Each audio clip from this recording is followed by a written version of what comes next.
ବନ୍ଧୁ କଥାର ଜାଗା life is a drama, life is a drama, the world is a stage, life is a drama, the world is a stage, man is an actor and God is our supreme director. ମୋର କହିବାର ମାନେ ଏ ଜୀବନଟା ହେଉଛି ଗୋଟେ ନାଟକ, ଏ ଜୀବନଟା ହେଉଛି ଗୋଟେ ନାଟକ।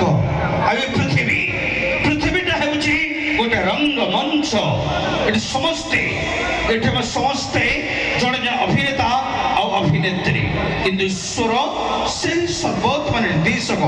ପ୍ରିୟ ଦର୍ଶକ ବନ୍ଧୁ, ଆଜିର ପ୍ରୋଗ୍ରାମ ମାନଙ୍କରେ ଆମେ ସେ ଈଶ୍ୱରଙ୍କ ନିର୍ଦ୍ଦେଶନାରେ ଜଗନ୍ନାଥ ପାଦବନ୍ଦ ପ୍ରଣାଳୀ ଜଣାଇ ଆସନ୍ତା ଲାଗିବା ଆଜିର ଅର୍କେଷ୍ଟ୍ରା ପ୍ରୋଗ୍ରାମ। ଆଜିର 1 ଘଣ୍ଟାର ପ୍ରୋଗ୍ରାମର ପ୍ରଥମ ପ୍ରିୟ ଦର୍ଶକ ଆଜ୍ଞା, ଆକାଶରେ ଜନ୍ମ ଦିନରେ ସପନ ଦେଇଗଲା ଶେଷ ସନ୍ଧାନ, ଆକାଶରେ ଜନ୍ମ ଦିନରେ ସପନ ଦେଇଗଲା ଶେଷ ସନ୍ଧାନ। ହେଲେ